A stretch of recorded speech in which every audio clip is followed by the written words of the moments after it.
ഇന്നത്തെ വീഡിയോയിൽ കർക്കിടക കഞ്ഞിയാണ് കേട്ടോ. വർഷങ്ങളായിട്ട് ഇവിടെ ഉണ്ടാക്കി വരുന്ന കർക്കിടക കഞ്ഞിയുടെ റെസിപ്പിയാണിത്. കർക്കിടക മാസത്തിൽ നമ്മൾ ഈ കഞ്ഞി കുടിക്കുന്നത് നമ്മുടെ ശരീരത്തിലെ വേദനകളെല്ലാം അകറ്റാനും, കർക്കിടക മാസം ആകുമ്പോൾ നമ്മുടെ പ്രതിരോധ ശേഷിയൊക്കെ കുറഞ്ഞു വരും. അതുകൊണ്ട് തന്നെ അടുത്തൊരു വർഷത്തേക്കുള്ള നമ്മുടെ ആരോഗ്യം മെച്ചപ്പെടുത്താനാണ് നമ്മൾ കർക്കിടക കഞ്ഞി കുടിക്കുന്നത്. നമ്മുടെ ഇവിടെ കിട്ടിയ പച്ചമരുന്നുകളാണ് കേട്ടോ നമ്മളിപ്പോൾ കാണിക്കുന്നത്. ഇപ്പോൾ പച്ചമരുന്നൊക്കെ കിട്ടാനായിട്ട് കുറേ പാടാണ്. നമ്മൾ എല്ലാ മരുന്നും സത്യത്തിൽ കിട്ടിയിട്ടില്ല, കുറച്ചൊക്കെ കുറവുണ്ട്. നമുക്കിവിടെ അത്യാവശ്യം നമ്മുടെ പരിസരത്ത് കിട്ടിയ പച്ചമരുന്നുകളാണ് നമ്മളിവിടെ എടുത്താക്കുന്നത്. ഹസ്ബൻഡിൻ്റെ അമ്മയും ഇവിടെ കുറേ ചേച്ചിമാരൊക്കെ ഉണ്ടായിരുന്നു കേട്ടോ. അപ്പോൾ അവരെല്ലാവരും കൂടി മരുന്ന് കഞ്ഞി ഉണ്ടാക്കി വിൽക്കുമായിരുന്നു. കുറേ ആൾക്കാരുണ്ടായിരുന്നു അന്ന് മേടിക്കാനൊക്കെ. പിന്നെ കൊറോണ ടൈമൊക്കെ ആയ പിന്നെ അങ്ങനെ സ്റ്റോപ്പ് ചെയ്തതാണ്. അത് കഴിഞ്ഞ് പിന്നെ നമ്മൾ അങ്ങനെ ഉണ്ടാക്കിയിട്ടില്ല കേട്ടോ. നമ്മൾ വീട്ടിൽ തന്നെയാണ് ഉണ്ടാക്കിയത്. അപ്പോൾ അന്നൊക്കെ മേടിക്കാനായിട്ട് ഇഷ്ടം പോലെ ആൾക്കാരുണ്ട്. ഇന്നും മേടിക്കാൻ കുറേ ആൾക്കാർ അന്വേഷിച്ച് നടപ്പുണ്ട്. നമ്മൾ പാക്കറ്റ് മേടിച്ച് ഉണ്ടാക്കണതിന് നല്ലത് നമുക്ക് സ്വന്തമായിട്ട് ഇതേപോലെ പച്ചമല്ല മരുന്നൊക്കെ അരച്ച് ചേർത്ത് ഉണ്ടാക്കുന്നതാണ് നല്ലത്. എപ്പോഴും നമ്മളിവിടെ 3 ദിവസത്തെ കണ്ടിട്ട് ഉണ്ടാക്കണത്. ഇത്രയൊക്കെ പച്ചമരുന്നുകളാണ് നമ്മളിതിൽ ചേർക്കാൻ പോണത് കേട്ടോ. ഇനി നമ്മൾ എടുത്താക്കണത് പരുത്തിയുടെ തൊലിയാണ് കേട്ടോ. പരുത്തിയുടെ തൊലിയുടെ ഈ പുറം ഭാഗം നമ്മൾ ചെത്തിക്കളയും. അടുത്തത് കലശിൻ്റെ തൊലിയാണ്. ഇതേ കണ്ടില്ലേ, ഇതാണ് കലശ് എന്ന് പറയും. കലശിൻ്റെ തൊലിയാണ് നമ്മൾ എടുത്താക്കണത്. പിന്നെ തെങ്ങിൻ്റെ തൊലി എടുത്തിട്ടുണ്ട്.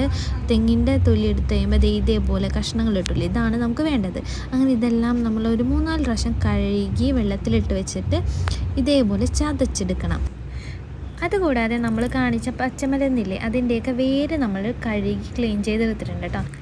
ഈ വേരും പിന്നെ ചതച്ച നമ്മുടെ കഷ്ണങ്ങളില്ലേ, അതും കൂടി നല്ല രീതിയിൽ വെള്ളം തിളപ്പിക്കണം. ഈ വെള്ളത്തിലാണ് നമ്മൾ അരി വേവിക്കാനിടും. അപ്പോൾ ഇത് നല്ല രീതിയിൽ തിളച്ചിട്ട് അരിച്ച് മാറ്റിയിട്ട് നമ്മൾ ഇത് വെള്ളം തിളപ്പിക്കാൻ വെച്ചിട്ട് അതിൽ അരിയിടും. പിന്നെ ഇത് നമ്മൾ നല്ല രീതിയിലാണ് കേട്ടോ ഇതൊക്കെ ക്ലീൻ ചെയ്തെടുക്കുന്നത്. ഒരു 6-7 പ്രാവശ്യം നല്ലോണം വെള്ളത്തിൽ മാറി ഇങ്ങനെ കഴുകിക്കൊണ്ടിരിക്കും. പിന്നെ നമ്മൾ കഴുകി ക്ലീൻ ചെയ്ത പച്ചില മരുന്നിൻ്റെ തണ്ടക്ക് ഇതേപോലെ ചതച്ച് കുറച്ച് വെള്ളം ഒഴിച്ച് പിഴിഞ്ഞെടുക്കും കേട്ടോ. ഒരു 2 പ്രാവശ്യമെങ്കിലും ഇതേപോലെ ചെയ്യും. എന്നിട്ട് ആ നീരും നമ്മൾ അരിച്ച് മാറ്റി വെക്കും. നല്ലോണം കഴുകിയ ഇലകളാണ് കേട്ടോ ഇതൊക്കെ. ഒരു 5-6-7 പ്രാവശ്യം നമ്മൾ കഴുകി നല്ലോണം ക്ലീൻ ചെയ്തിട്ട് ഇതേപോലെ അരിഞ്ഞ് മിക്സിയുടെ ജാറിലിട്ട് അടിച്ചെടുക്കണം. അപ്പോൾ ഈ അടിക്കാനായിട്ട് അന്നേരം മാറ്റി വെച്ച തണ്ടൊക്കെ ചതച്ച് പിഴിഞ്ഞ വെള്ളമില്ലേ, അതാണ് കേട്ടോ ഒഴിച്ചത്. അങ്ങനെ അടിച്ചിട്ട് ഇതേപോലെ പിഴിഞ്ഞെടുക്കണേ കേട്ടോ. അങ്ങനെ നമ്മൾ മരുന്ന് കഞ്ഞി ഉണ്ടാക്കാൻ സ്റ്റാർട്ട് ചെയ്യണം. അപ്പം ഞവരരിയാണ് എടുക്കണത്. ഞവരരി 1 കിലോ ഞവരരിയാണ് എടുത്താക്കണത്. ഇത് ഇനി വെള്ളത്തിലിട്ട് നല്ല രീതിയിൽ കഴുകിയെടുക്കണം. വെള്ളം തിളച്ച് കഴിയുമ്പോൾ നമുക്ക് അരിയും കൂടി അങ്ങോട്ട് ഇട്ട് കൊടുക്കും. ഞവരരി കിട്ടിയില്ലെങ്കിൽ നമുക്ക് പച്ചരി ആയാലും എടുത്താൽ മതി കേട്ടോ, കുഴപ്പമൊന്നുമില്ല.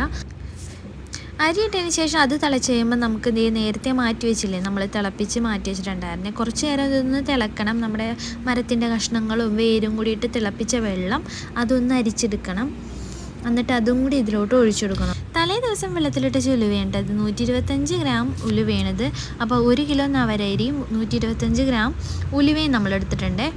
അതും കൂടി ഇതേപോലെ അങ്ങോട്ട് ഇട്ട് കൊടുക്കണേ. അരി തിളച്ച് കുറച്ച് ഒന്ന് വെന്ത് കഴിയുമ്പോൾ നമുക്ക് ഉലുവയും കൂടി ഇട്ട് കൊടുക്കാം.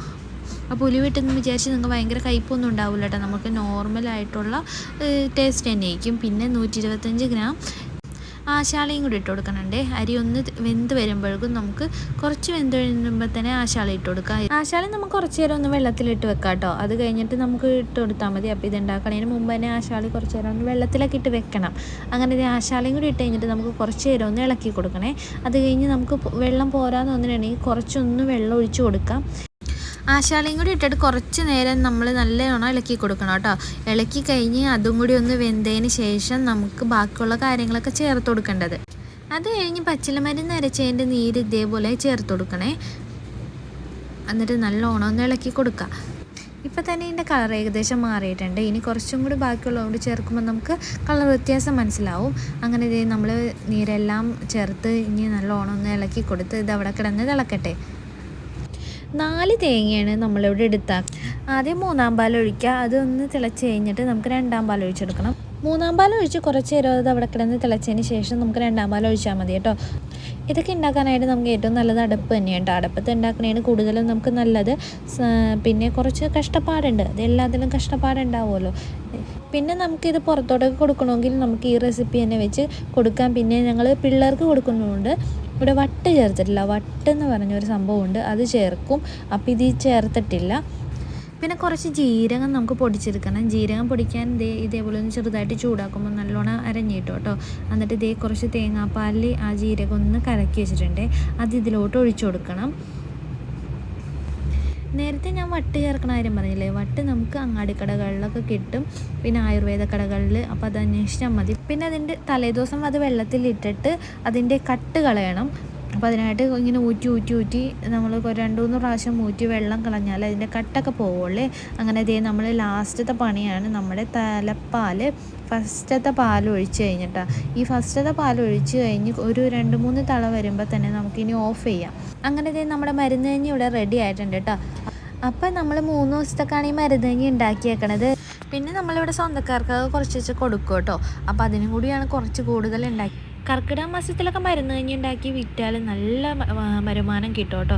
കാരണം ഇപ്പോൾ എല്ലാവർക്കും ഇവിടെയൊക്കെ തന്നെ കുറേ പേര് ചോദിച്ച് വരുന്നുണ്ട്. കാരണം മരുന്ന് കഞ്ഞി പണ്ട് കൊടുത്തിരുന്നാണല്ലോ. അപ്പോൾ ആ ഒരു റെസിപ്പിയാണ് നമ്മളിവിടെ ചെയ്താക്കണത്.